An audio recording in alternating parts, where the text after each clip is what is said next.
Dricus Du Plessis takes on Sean Strickland this weekend, 297, looking for the belt, and the build up to this fight kicks off on a Monday morning with the most hypocritical, strangest of statements coming from Sean Strickland, with Ariel Helwani throwing Sean Strickland under the bus during his interview with Dricus Du Plessis last night, with the added element of Anthony Smith endorsing some crazy ass behaviour from Sean Strickland. And it's extremely interesting to see how hypocritical all this is. We're going to jump into it here. We're going to read this article. Sean Strickland threatens to pierce Dricus Du Plessis at UFC 297 press conference. I'm gonna go to jail. Gotta be careful with the wording because we'll get banned. During Strickland's podcast, he actually said that he sent Dricus a private message. And he said that, I was like, dude, Dricus, we're gonna go in there and we're gonna try to end each other. But if you bring that shit up again, I'm gonna stab you. Press conference weigh-in, he was cool about it. I'm telling you, I don't want to fight you, Dricus. I'm just saying you're a good fighter. I'm just saying that there's a line that when crossed, it transcends fighting. If I go to Canada and you bring that shit up, guess what? I'm gonna go to jail. They're gonna deport me and we spend 8 weeks training for no reason. The same rule applies to mouthy UFC fans. And now we're falling into this hypocritical spot again, the same way we did with Ian Gary and the same way we did with Sean Strickland. Sean Strickland's obviously more capable of handling himself outside of the octagon. He doesn't kind of hold up his hands and cock and say like, I've never been in a street fight, mate. Sean Strickland is ready for it. You can tell 100%. That's why some people that are like pushing this aside as just a little bit of hype talk and he didn't really mean it, he was using hyperbole to build a fight.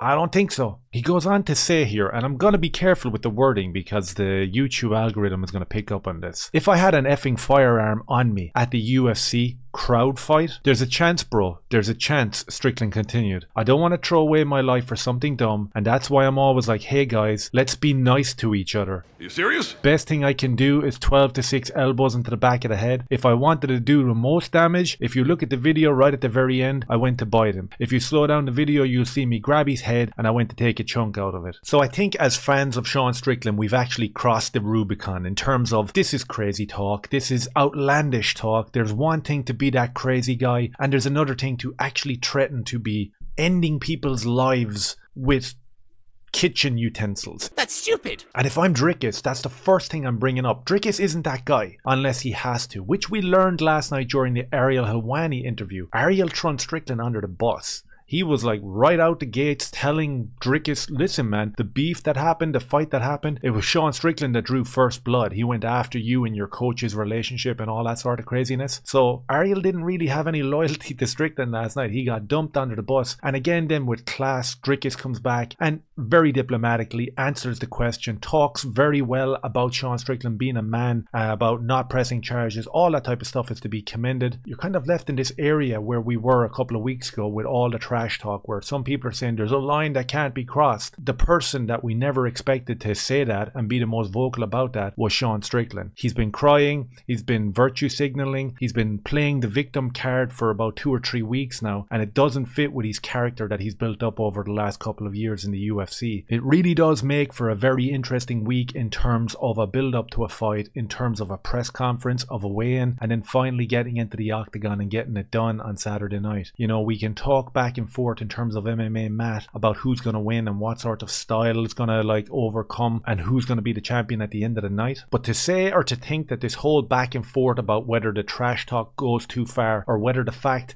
that he like bawled his eyes out on Theo Von's podcast and the whole world saw it isn't going to affect Sean Strickland going into that fight is absolutely crazy. And the added factor here is the alternating propaganda coming from the media, because we have the main shill himself, Ariel Helwani, throwing Sean Strickland under the bus last night to virtue signal and to gain a little bit of acceptance from Dricus Du Plessis, who he threw under the bus with Israel Adesanya just a few weeks ago. So this guy really is that vile, you know? So it really is all just narcissism with Ariel Helwani and self-projection. He wants to get ahead the best way he can see possible, and that means sacrificing opinions from one fighter for the next popular fighter, following the trends. He knows where his bread is buttered, in fairness. But we also have people like Anthony Smith coming out with this outlandish statement that I saw last night. I'm going to get a bunch of shit for this, but I get it. And I kind of agree. And I'm not saying that I agree with everything that Sean has done in the past. I don't really mess with the family.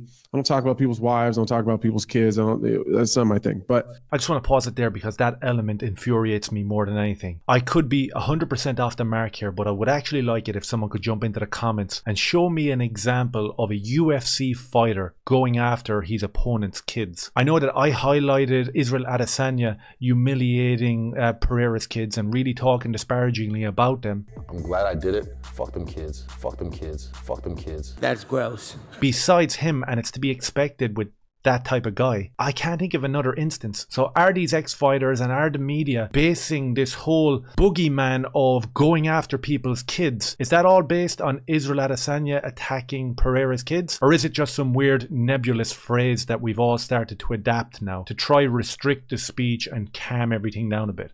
I don't know. Let me know down below. like I've made it very clear, you talk about my wife and you talk about my kids, we will never fight. I will show up on your doorstep. I will kick down your door in the middle of the night and I'll do my 10 years and I'll be fine with it. You're not that guy. Like, Of course. just say that he says something about him and then Sean does stick one in his ribs. Like, that's fair. That's all good with me because he warned you first. Oh, So if yeah. you say it Hey. and he separates your ribs, then you guys are even in my eyes. What an outlandish statement. If he sticks one in your ribs and separates your ribs, we know what he's talking about when he says stick one in there because we allude to it, but we're not allowed to say it on this platform. That's all fair in love and war, apparently, according to Anthony Smith. So we found ourselves in this strange, bizarre position going into this Dricus Du Plessis Sean Strickland fight where we have Ariel Helwani on one side throwing Sean Strickland under the bus, blaming him essentially and calling him out for his hypocrisy. And we have Anthony Smith on the other side saying, yeah man, go in there and stick him in between the ribs. It's totally fine. I'd do the same. If you talk about my kids in some nebulous like phrasing, which no one has ever done besides Israel Adesanya, I'm going to come to your door and I'm going to do the same to you. What a bizarre build up to this fight, but it makes for a very interesting one. Let me know your thoughts down below. Hit like, subscribe and share if you can. Cheers.